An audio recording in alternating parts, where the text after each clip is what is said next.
कांग्रेस का नकारात्मक भाव आज भी सामने आया।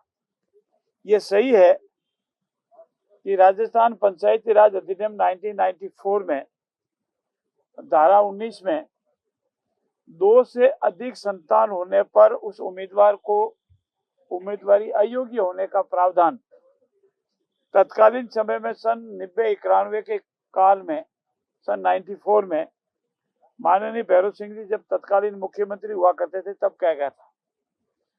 उस समय की परिस्थितियां, जनसंख्या विस्फोट हो रहा था। सारे विश्व में ये माना जा रहा था कि भारत में, राजस्थान में जनसंख्या बहुत बढ़ रही है। जो हमारे देश की, हमारे प्रदेश की जो कल्याणकारी योजनाएं थी वो आम आदमी तक नहीं पहुंच रही थी। योजनाओं का लाभ आम आदमी को नहीं मिल रहा था और तत्कालीन समय में प्रजनन दर 3.2 से अधिक थी। और उस परिस्थिति में समाज और प्रदेश के हित में ये क्रांतिकारी निर्णय लिया गया था। उस समय कांग्रेस ने आलोचना की थी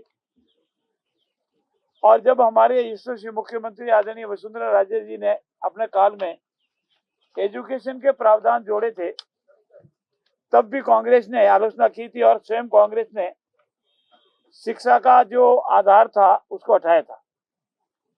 परंतु करीब 30 वर्ष के अवधि के बाद परिस्थितियों में बदलाव हुआ है।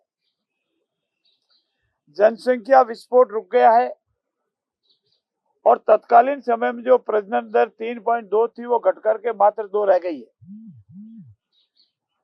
और आज विश्व में और प्रदेश में ये मांग होने लगी है कि इसी तरह से प्रजनन दर कम होते रहेगी तो हमारे लिए खतरे की घंटी है।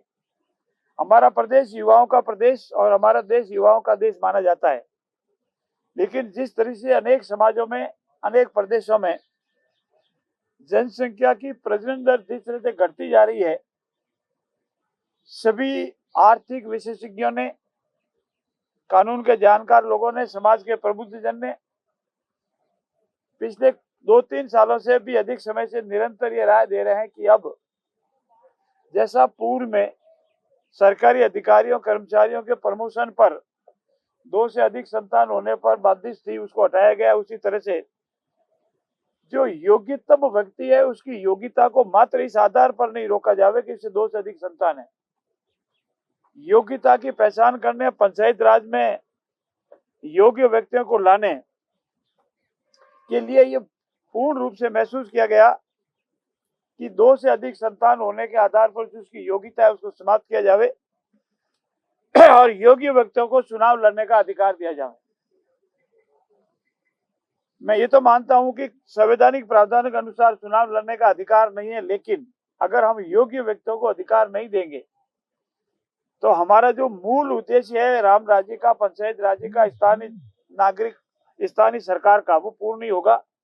और इसीलिए आज राजस्थान विधानसभा में इस बिल को पारित किया गया है और अब 2 या अधिक से संतान होने वाला भी अगर अन्य योग्यताएं रखता है तो वो पंचायत राज निकाय में, पंचायत राज में चुनाव लड़ने की योग्यता रखेगा और जनता और भगवान की मेहरबानी होगी तो वो जनप्रतिनिधि चुना जाएगा।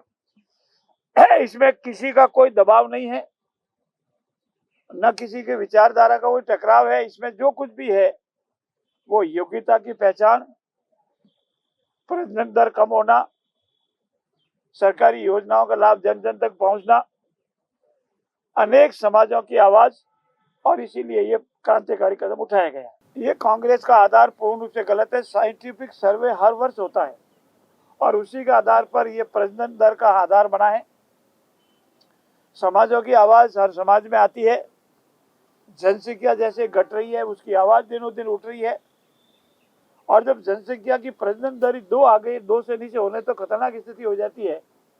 और आर्थिक विशेषज्ञों का ये कहना है कि ये अंतिम स्टेज पर आ गई है, इसलिए अब प्रजनन दर को घटने से रोकना भी जरूरी है और इसीलिए ये पंचायत राज में संशोधन किया गया। कोई अपर लिमिट नहीं रखी जानी चाहिए। सुभाष गर्ग जी कह रहे थे फिर तो 8-10 संतान वाले को भी आप लोग लड़ने देंगे। अब जब 2 से कम की संख्या नहीं है तो मैं आपको ये कह सकता हूं, आप जितने भी भाई यहाँ खड़े हैं हम हमारे खुद के परिवार में दादा के समय हम कितने भाई बहन थे, मेरे पिता के समय कितने भाई थे, तो आपके कितने, आपके पोता पोती कितने हैं, आप पता लगा देंगे अपने स्वयं के ऊपर के किस तरह से घटते घटते घटते अब तो चिंताजनक हो गई है।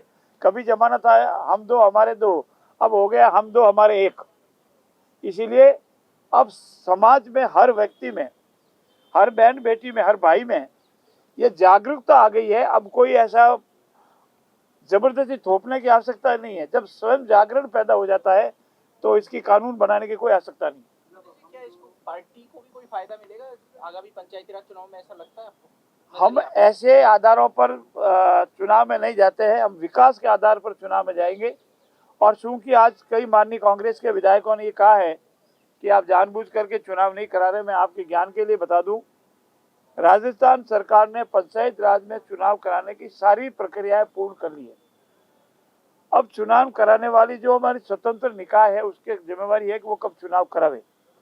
सरकार जब भी चुनाव का आदेश देगी, सरकार पूरी तरह से तैयार है। सरकार के जिम्मे कोई कार्य बाकी नहीं है, हम शीघ्र चुनाव कराने को तैयार है। अब सरकार में चुनाव आयोग जब भी कहेगा हम चुनाव करा लेंगे।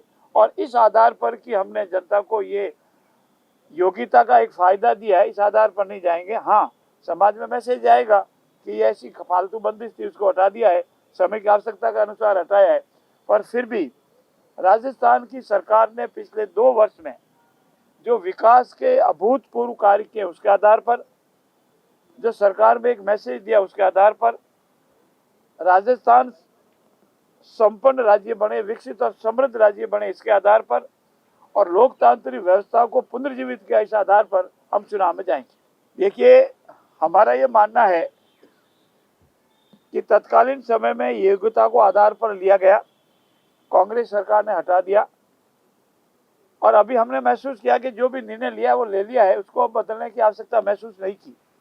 अगर अब बदलने की आवश्यकता महसूस होगी तो इसको चेंज करने के लिए मेरे आधार पर, क्योंकि जब 2 से अधिक संतान वाला शैक्षणिक योग्यता वाला आधार हटा दिया है, तो अब जो भी योग्य है, भले वो साक्षर है और कोई डिग्री नहीं ली है और चुनाव लड़ता है, योग्य है, तो उसको लड़ने का मौका मिलना चाहिए। और कोई साक्षर नहीं है तो मंत्री? साक्षर नहीं है तो चुनाव नहीं लड़ पाएगा।